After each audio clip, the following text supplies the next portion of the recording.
You ever find yourself halfway through a conversation and realize you haven't heard a word they've said?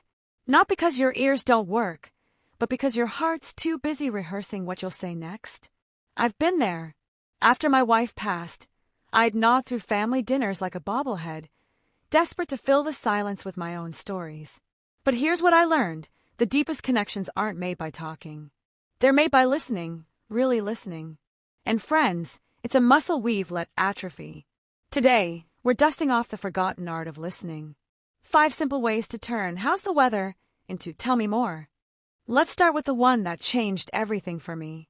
Last year, my granddaughter Lily stormed in, slammed her backpack down, and said, "School sucks."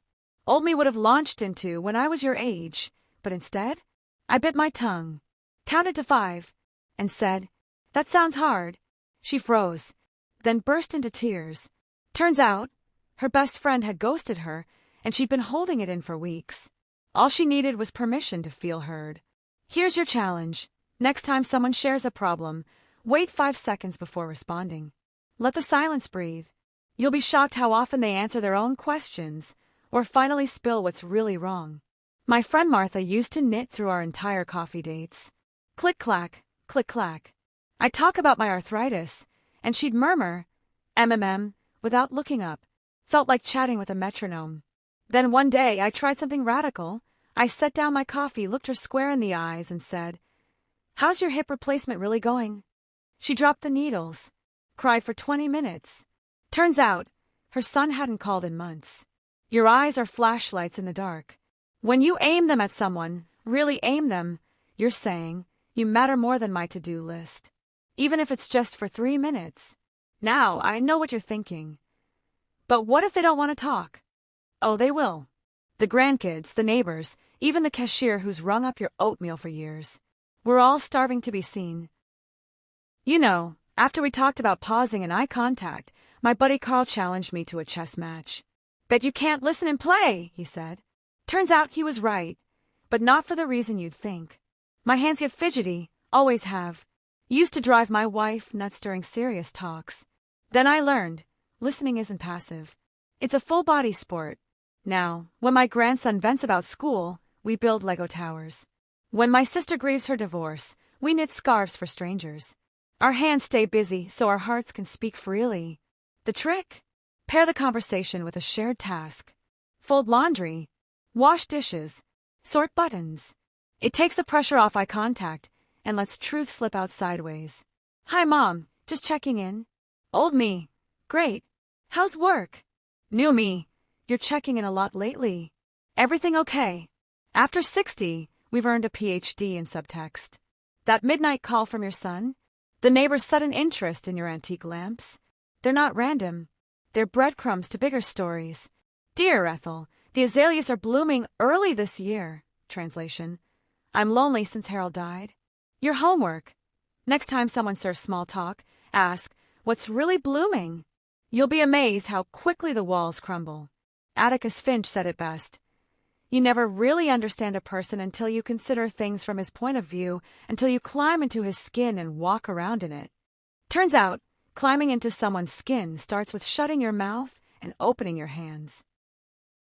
You know, after we last talked, my granddaughter Lily asked, "Grandpa, why do you always smell your tea before drinking it?" I almost said, "Habit." But then I remembered, listening isn't just about people. It's about paying attention to the quietest voices, even the ones that don't use words. Let's wrap this up with our final listening secret, the one that turns everyday moments into love letters. Last week, my neighbor had muttered, "Can't find decent tomatoes anymore." Old me would have nodded and moved on. But I tried something new. I echoed, "Decent tomatoes, huh? What makes a tomato decent to you?" Turns out, Ed's wife grew tomatoes for 40 years. She passed last spring. That small talk became a 2-hour porch cry and a promise to plant her favorite heirloom seeds together this fall. The echo method is simple. Repeat a fragment of what someone says, then wait. "Work's been crazy. Crazy how?" "I'm fine. Fine, but not great." "Ugh, traffic." "Traffic's the worst." "Where were you rushing to?" You're not interrogating. You're inviting. And sometimes, the most mundane comment hides a story begging to be told. The unseen gift of listening. My Lily drew this after our tomato talk with Ed. She called it listening without ears. Kids get it, don't they? They know silence isn't empty, it's sacred space. We've spent decades mastering doing. It's time to master being. Being present. Being curious. Being brave enough to say, I don't have answers, but I have you. Your invitation. No RSVP required. This week, try one of these tools. Echo a stranger's complaint. Pause 5 seconds before filling the silence. Watch how your barista's shoulders relax when you truly see them. And if you're thinking, but what if I mess up? Oh, you will. I once echoed nice weather to a man who just scattered his wife's ashes in a storm. He sobbed, then thanked me. You're the first person who didn't change the subject, he said. Closing call to action. Drop a comment and tell me, whose story are you finally ready to hear? Your quiet grandson.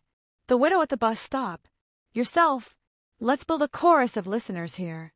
Hit subscribe, will you? Let's keep turning up the volume on silence together. And remember, the deepest love isn't spoken. It's listened into existence.